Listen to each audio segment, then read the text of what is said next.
I'd like to thank the organizers of this symposium that you so kindly were open to let this panel happening, because it is true that we need to move towards the European Magnitsky law, and this title is not just a title, but this is something what we have to work very closely day after day together.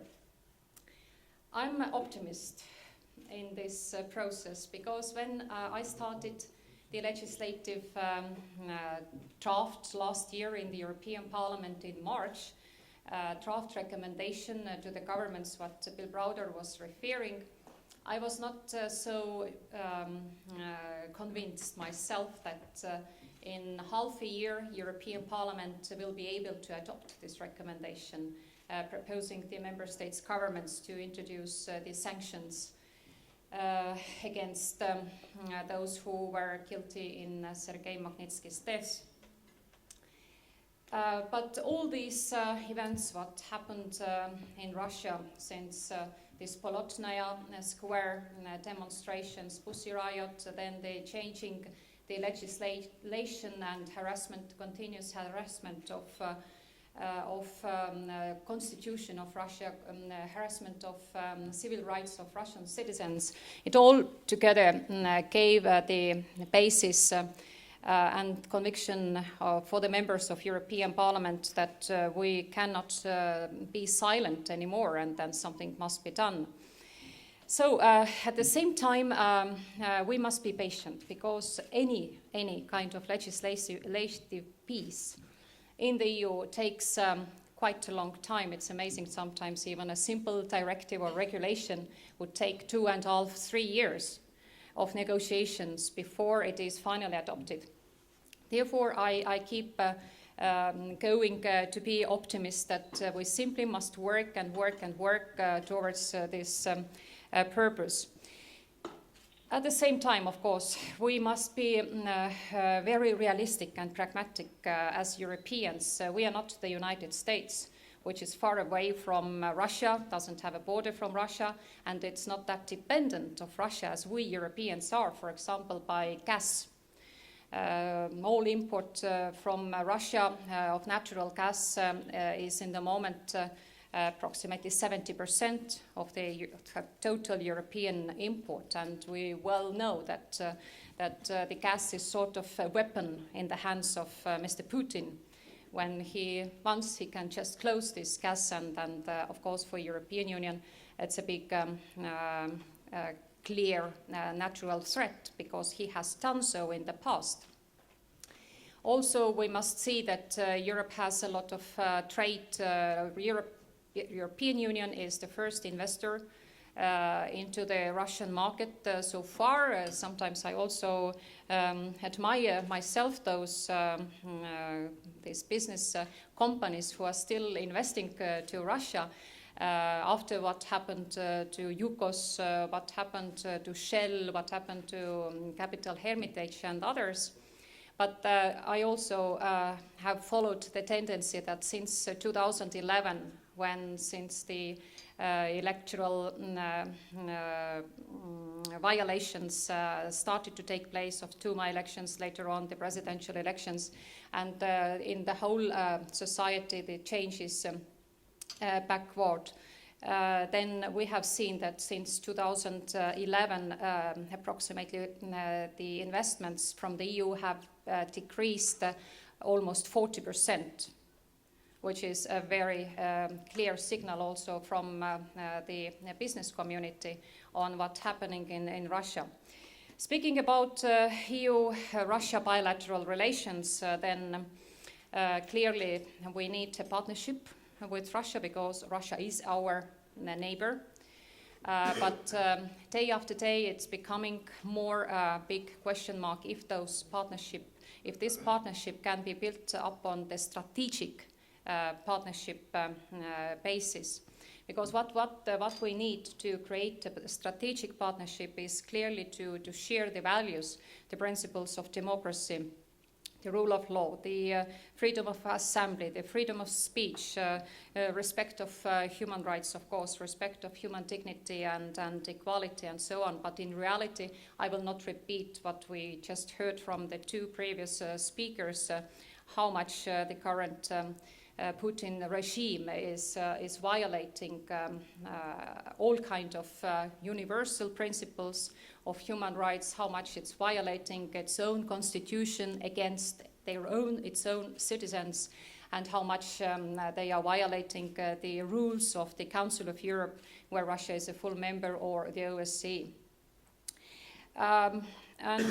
So the question is, yes, what to do, how we can react, and I think that this act, what was adopted in the United States last year in December, the Magnitsky Act, was a very, very clear and very important first step. Just warning Kremlin that we are not going to follow silently or applaud what you are doing there in the country. There must be a reaction. And I think this was a very strong political signal. It was a strong political signal to Kremlin government on the one hand, but on the other hand, it was a very clear, strong political signal also for ordinary Russian people that the West is not going to be silent anymore, but we are going to react. And I believe that this US Magnitsky Act has been very much encouraging those Russian NGOs who are fighting for their civil rights, for human rights. And I think that it was encouraging quite a lot also the Russian political democratic opposition to work further. And here in the European Parliament, also on the political level, we have been, I've been there now 4 years in the European Parliament, and there is 1 more year to go before the next elections in May next year.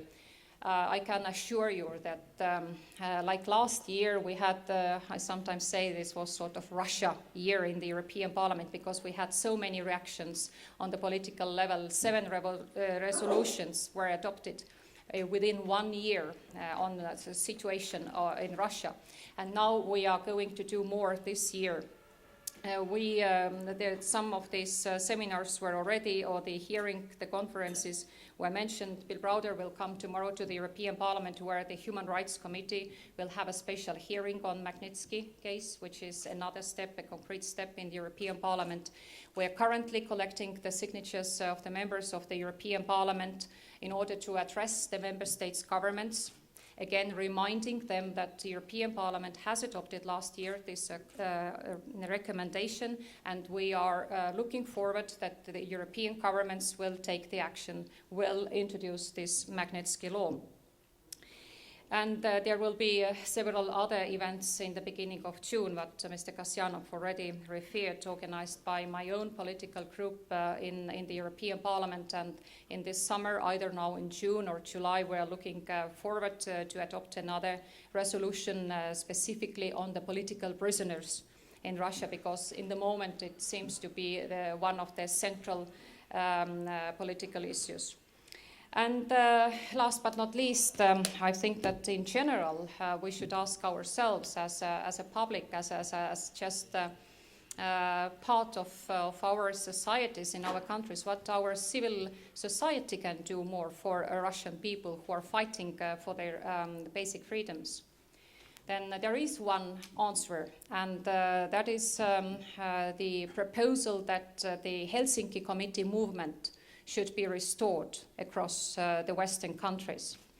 As you know, that OSCE, the Organization of the Cooperation on the Security Issues in Europe, was established in 1975, when there was a Soviet Union and the world was divided into 2 parts, basically.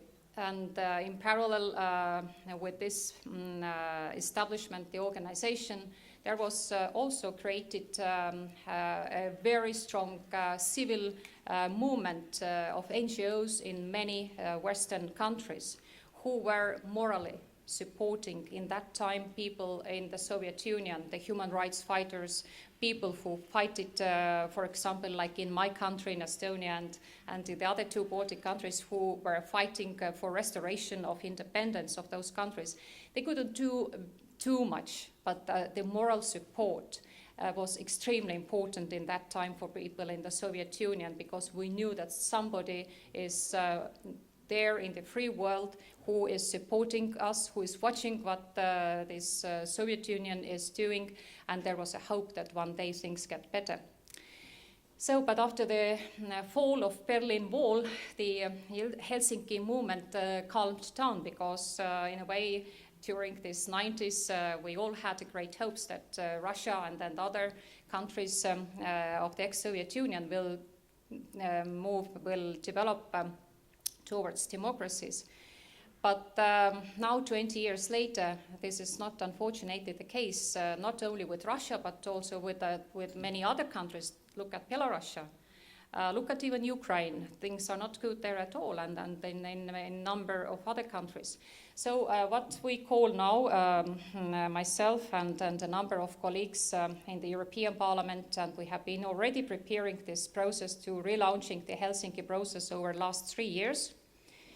We are coming back to Berlin later this year in November. It's planned to organize a big international gathering and encouraging that the civil society should take over and start more active work again on the issues of democratic values and human rights in our eastern neighborhood. And, well, why not somewhere else as well? I thank you very much for your attention, and I'm looking forward to answer your questions if you have any.